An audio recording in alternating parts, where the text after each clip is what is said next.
प्यारे दोस्तों, सुप्रभातम। आज हम लोग लास्ट टॉपिक जहां हम लोगों का समाप्त हुआ था, या जो टॉपिक हम लोग पढ़ रहे थे इससे पहले हम लोगों ने पढ़ा था प्रागैतिहासिक चित्रकला, को हम लोग पढ़ रहे थे। मेरे प्यारे दोस्तों, हम अगर देखें, हम लोगों ने भारतीय कला के इतिहास को सुविधा की दृष्टि से, अध्ययन की दृष्टि से, इतिहास कितने भागों में विभक्त करता है उस बात को हम लोगों ने देखा था। अभी भारतीय प्रागैतिहासिक चित्रकला क्या थी इस बात को हम लोगों ने समझा था। तो मेरे दोस्तों, अभी हम देखते हैं, वास्तव में हमने देखा था जो प्रागैतिहासिक चित्रकला थी उनके कितने पार्ट थे, कुल 3 पार्ट थे। जो पहला भाग है हम जानते हैं, उसको हम बोलते हैं पूरा पाषाण काल। क्या बोलते हैं? पूरा पाषाण काल बोलते हैं। पूरा पाषाण काल का आज से हम लोग जानते हैं पाषाण काल का जो प्रारंभिक चरण था, जब प्रारंभिक चरण में मानव ने पत्थरों के औजार का यूज करके अपने जीवन को जीना प्रारंभ किया था, तो जो काल था वो पूरा पाषाण काल था। आप जानते हैं मेरे प्यारे दोस्तों, जो पूरा पाषाण काल है उसका जो समय काल है वो 30,000 BC से लेकर के कहाँ तक है? 25,000 BC तक है। इस काल में जो मानव था, इस काल का जो मानव था मेरे प्यारे दोस्तों, उसका जो निवास था वो निवास कहाँ था? वो प्रकृति निर्मित गुफाओं में रहता था। पहला तो एक प्रश्न बनता है कि जो पूरा पाषाणकालीन मानव था उसका निवास कहाँ था? उसका निवास कहाँ था? प्रकृति निर्मित गुफाओं में था। ये बात हम याद रखेंगे। तो दोस्तों, वास्तव में ये काल का जीवन, जो आज के समय में इस काल के जीवन की जानकारी होती है, वो जानकारी किसके आधार पर होती है? पत्थरों द्वारा निर्मित औजारों के आधार पर होती है। पत्थरों की शिलाओं पर उस समय के मानव ने अपने होने का कुछ प्रमाण दिया था, अपने जीवन जीने की शैली का प्रमाण दिया था। वो प्रमाण अपनी भाषा में, अपने तरीके से, अपनी जीवन शैली को उस शिलाओं पर उन्होंने चिन्हित किया था। इसके आधार पर हमें प्रमाण मिलता था कि उस समय के मानव का जीवन, या उस समय के मानव के जीवन का जो कलात्मक जीवन था वो कैसा था। तो निवास कहाँ था मेरे प्यारे दोस्तों? प्रकृति निर्मित गुफाओं में था। आगे हम देखते हैं, वास्तव में महत्वपूर्ण जिसके आधार पर हमें उस समय के मानव जीवन के होने की जानकारी मिलती है मेरे प्यारे दोस्तों, वो क्या है? औजार है। और उस समय के औजार किसके बने होते थे? उस समय के औजार मुख्यतः जो होते थे वो पत्थर के थे, प्रस्तर के थे। पत्थर को प्रस्तर भी कहते हैं। और किसके थे? लकड़ी के भी थे। लकड़ी के हथियारों का उपयोग भी करते थे। और मेरे प्यारे दोस्तों, कुछ स्थानों पर ऐसे प्रमाण मिले हैं कि उस समय का जो मानव था वो हथियारों के रूप में हड्डियों का यूज करता था। जो हड्डियों का यूज करता था मेरे प्यारे दोस्तों, ये सब हथियार, ये जो हथियार थे, इनका जो स्वरूप क्या था? आखिर वास्तव में हथियारों के स्वरूप के आधार पर ही मानव के जो पाषाण काल का विभाजन है वो हथियारों के स्वरूप के आधार पर ही किया गया है। और वो हथियारों का स्वरूप क्या था? वो भद्दे थे। कैसे थे? भद्दे थे। और कैसे थे? बेडोल थे। भद्दे और कैसे थे? बेडोल थे। हर भद्दे और बेडोल का मतलब क्या है? भद्दे और बेडोल का मतलब होता है जैसे ही पत्थर पता था, हल्का सा उसमें डिजाइन बना करके, हल्का सा अपने का शिकार करने का अनुकूल बना करके वो पत्थरों का यूज करता था, वो हथियारों का यूज करता था। और वो जो हथियार थे, उस समय का जो हथियार कहे गए हैं, वो मेरे प्यारे दोस्तों कहे गए हैं, उनको बोलते थे, क्या बोलते थे? हैंड एक्स बोलते थे। क्या बोलते थे? Hand axe. हैंड एक्स मतलब हाथ की कुल्हाड़ी। हाथ की कुल्हाड़ी का मतलब है कि कुछ ऐसा थोड़ा सा रहा होगा और उस किनारे थोड़ा सा चौड़ा हिस्सा रहा होगा, जो थोड़ा सा सपाट हिस्सा रहा होगा, और वो कुल्हाड़ी के रूप में यूज करता था। और एक औजार और यूज करते थे। आज के पुरातत्वविदों ने उसका नाम रखा है, क्लीवर रखा है। सॉरी, क्या रखा है? क्लीवर। क्लीवर का मतलब होता है क्या? चाकू होता है। वास्तव में पत्थर बड़े कुछ बेढप पत्थर होते थे और उसका सिरा जो था हल्का सा नुकीला होता था, तो चाकू जैसा लगता था, तो क्लीवर कहलाते थे। और क्या कहलाते थे? और एक हथियार था, स्क्रैपर उसको बोलते थे। क्या बोलते थे? स्क्रैपर बोलते थे। ये हथियारों का मेरे प्यारे दोस्तों उस प्रकार से यूज करता था। और ये जो औजारों की खोज हुई, और सर्वप्रथम इसकी जो खोज हुई मेरे प्यारे दोस्तों, उसको 1963 में, सॉरी 1863 में एक अंग्रेज अधिकारी था, उसका नाम था रॉबर्ट ब्रूसफुट। क्या नाम था? रॉबर्ट ब्रूसफुट नाम था। रॉबर्ट ब्रूसफुट ने मद्रास के निकट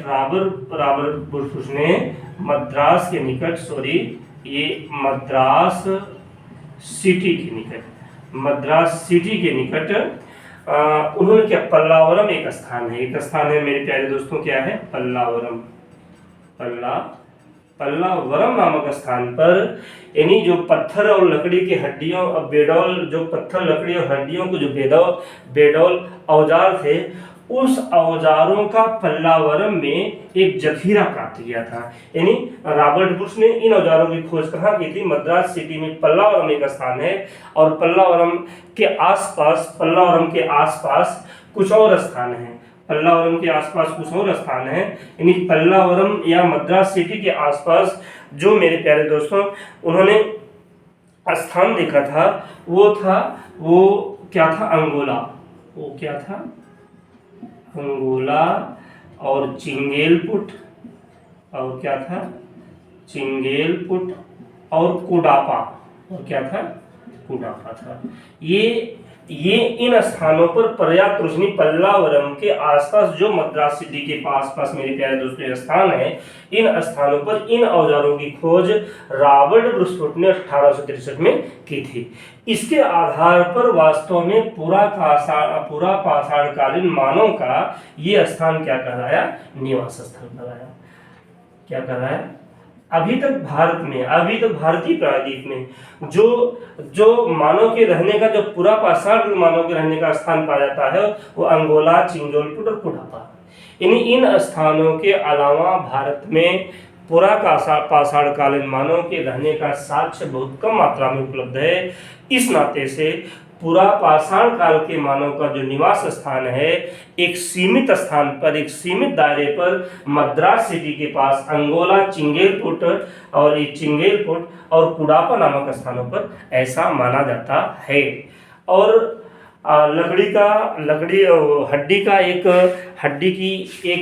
एक और औजार मिला है, हम माता देवी की प्रतिमा मिली है। यानी इसी काल में, इसी आसपास जो है हड्डियों से निर्मित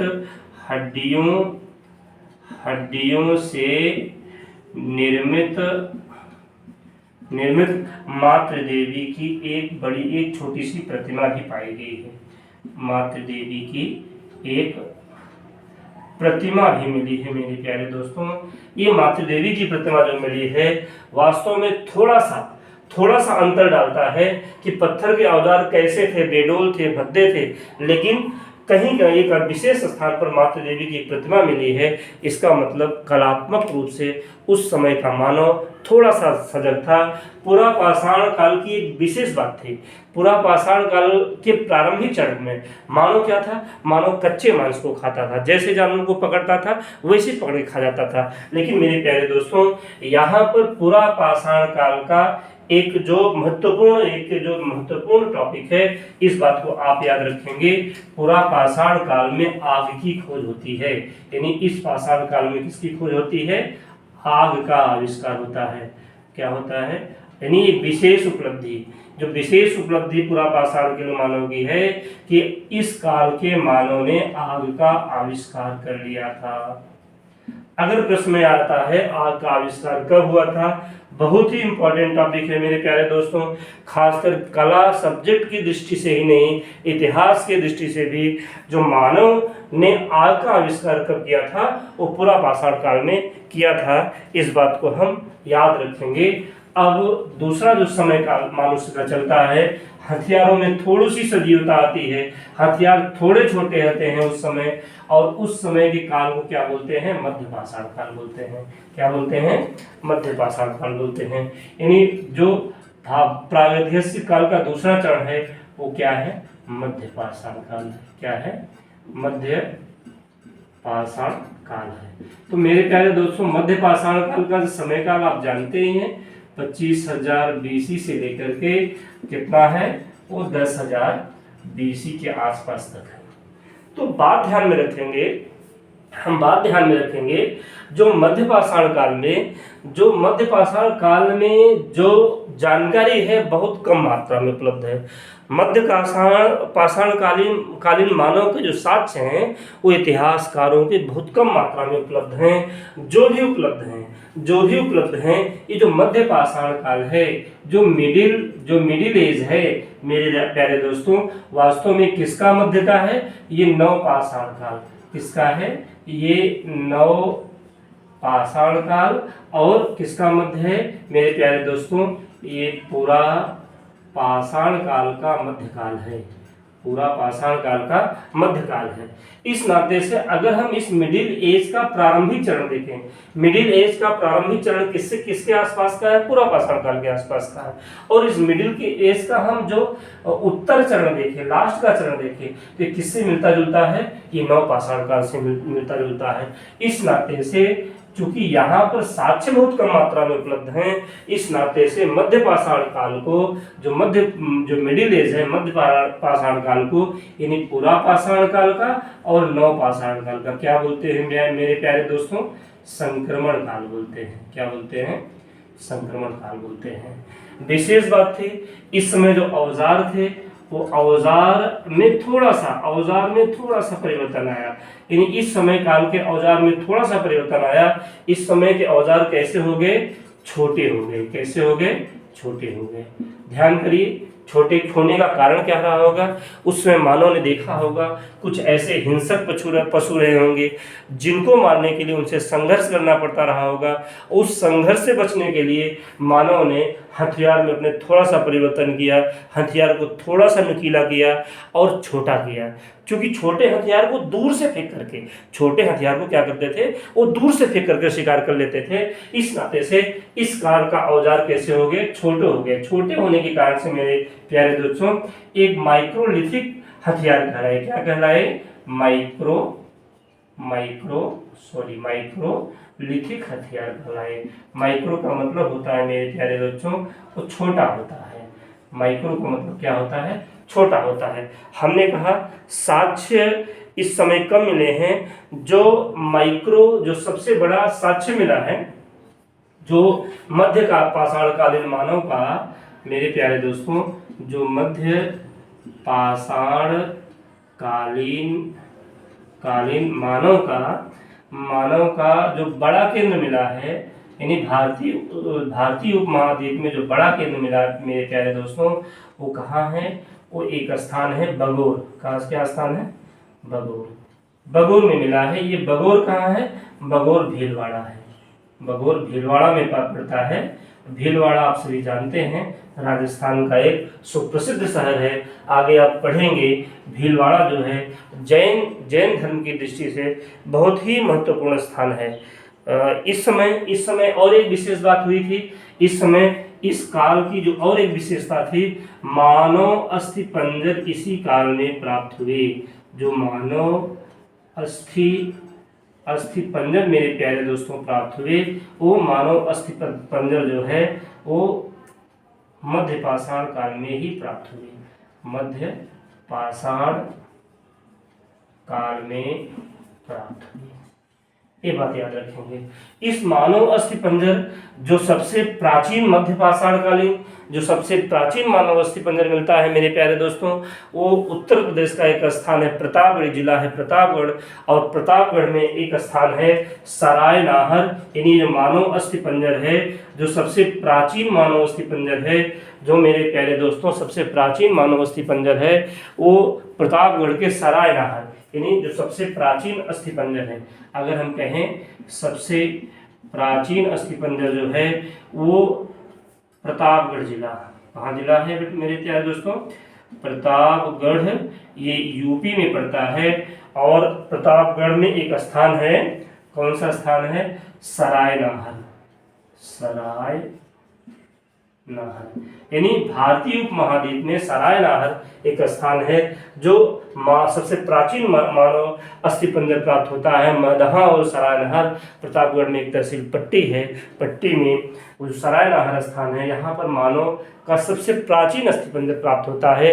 ये विशेष बात मध्य पाषाण काल की होती है, क्योंकि मध्य पाषाण काल पर मेरे प्यारे दोस्तों संक्रमण काल है, इस नाते से मध्य पाषाण काल में ऐसी कोई विशेष बात नहीं है जो आपकी जानकारी के लिए महत्वपूर्ण हो, जो आपको जानना हो।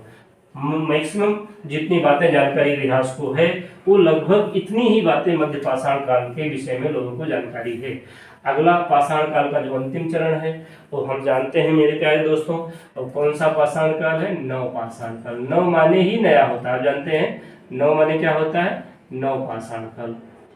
नव पाषाण, या इसको क्या बोलते हैं? उत्तर। उत्तर का मतलब सबसे लास्ट में।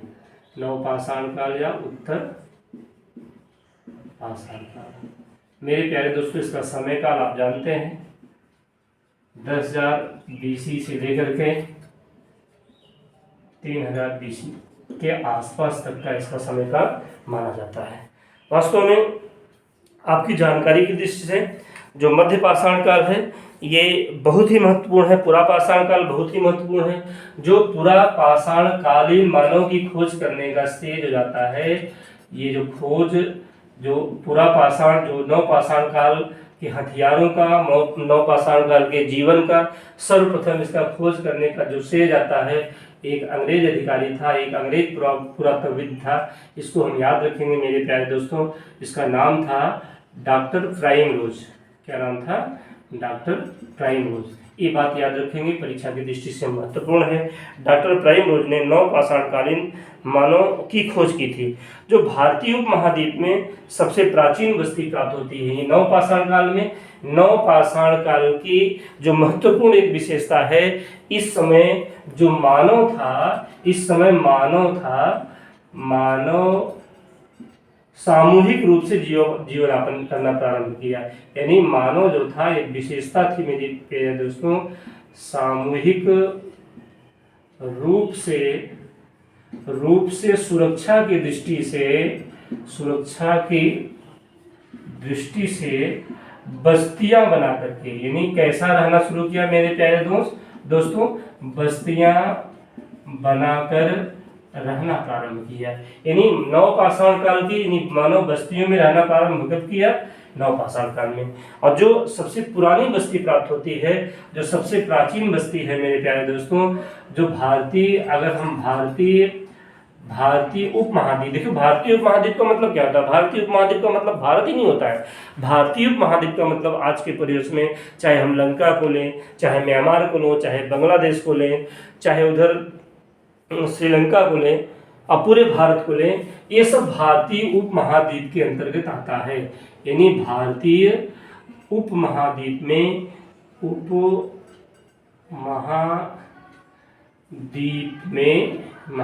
में जो सबसे प्राचीन बस्ती पाई गई, वो सबसे प्राचीन बस्ती पाई गई मेरे प्यारे दोस्तों, वर्तमान में स्थान पाकिस्तान में है। इसको प्राचीन बस्ती पाई गई। इस प्राचीन बस्ती को कहाँ पाई गई? मेहरगढ़ बोलते हैं। क्या बोलते हैं? मेहरगढ़ बोलते हैं। मेहरगढ़ वर्तमान में मेरे प्यारे दोस्तों वो कहाँ है? वो पाकिस्तान में है।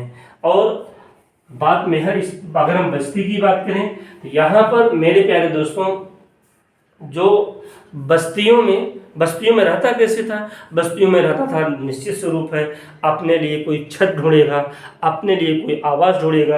यानी बस्तियों में कैसा रहता था? बस्तियों में घर बना के रहता था। लेकिन वो घर क्या कहलाते थे? बस्तियों के घर मेरे प्यारे दोस्तों क्या कहलाते थे? बस्तियों के जो आवास थे, वो बस्तियों के जो आवास थे मेरे प्यारे दोस्तों, वो क्या कहलाते थे? गर्ता घर। क्या कहलाते थे? गर्ता घर या गड्ढा घर। क्या कहलाते थे? गड्ढा घर। ये गर्ता और गड्ढा घर जो कहाँ मिले? तो जमीन के नीचे घर बनाकर जो रहते थे, ये गरता घर मेरे प्यारे दोस्तों अधिक जो सुव्यवस्थित मात्रा में मिला, ये बुर्ज होम था। ये बुर्ज होम कहाँ है? बुर्ज होम कश्मीर में पड़ता है। बुर्ज होम की एक विशेषता और थी मेरे प्यारे दोस्तों, यहाँ पर मानव को दफनाया जाना लगना, यानी जो शव थे, शव को जमीन के अंदर दफनाना शुरू किया।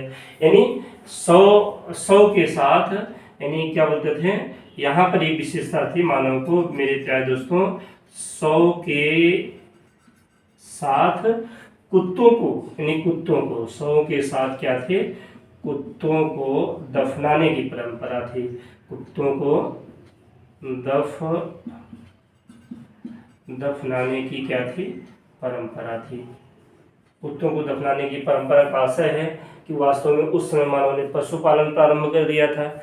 पशुपालन के जो प्रमाण थे मध्यकालीन काल में ही थोड़ा बहुत मिलते हैं, लेकिन पर्याप्त रूप से ये कुत्ते क्या थे, वो पालित पशु थे और उनके प्रिय पशु रहे होंगे। और जब कोई मानव मर जाता रहा होगा तो उनके कुत्तों को जिंदा ही उनके साथ दफना देते थे।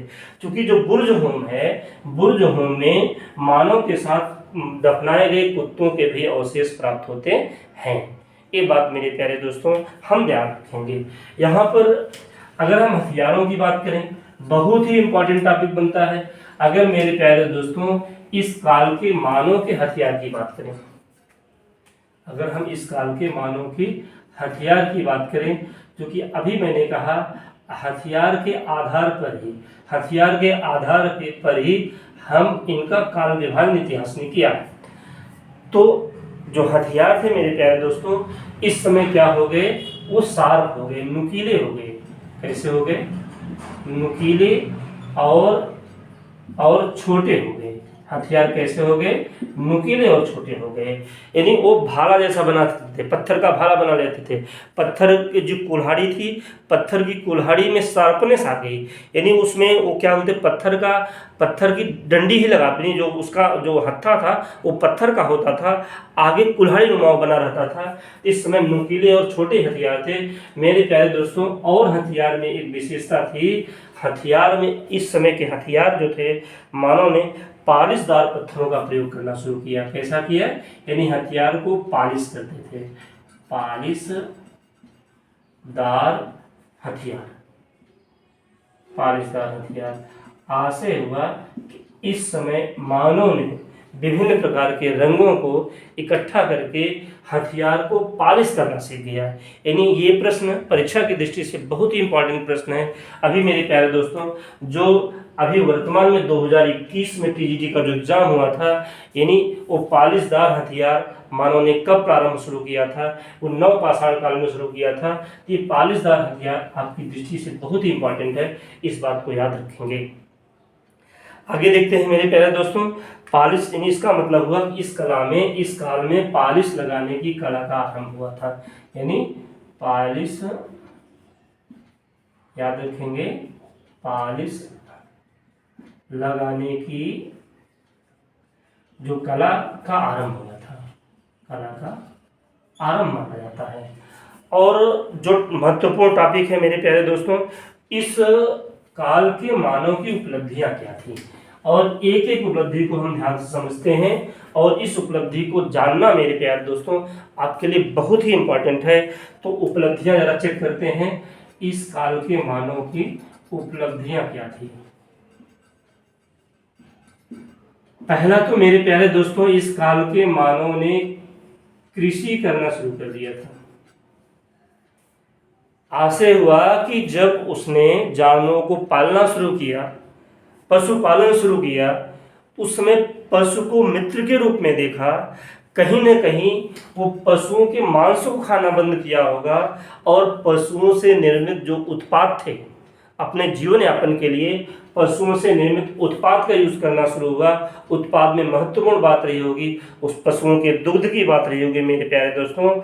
जो कृषि का प्रारंभ किया, कृषि में सबसे कृषि का प्राचीन साक्ष्य जो है, जो प्राचीन साक्ष्य कृषि का मेरे प्यारे दोस्तों है, आप जानते हैं जहाँ बस्ती होगी जहाँ बस्ती होगी कृषि वहीं होगी। जो प्राचीन साक्ष्य मिला था वो कहाँ मिला था, ये याद रखेंगे, मेहरगढ़ में मिला था। कहाँ मिला था, मेहरगढ़।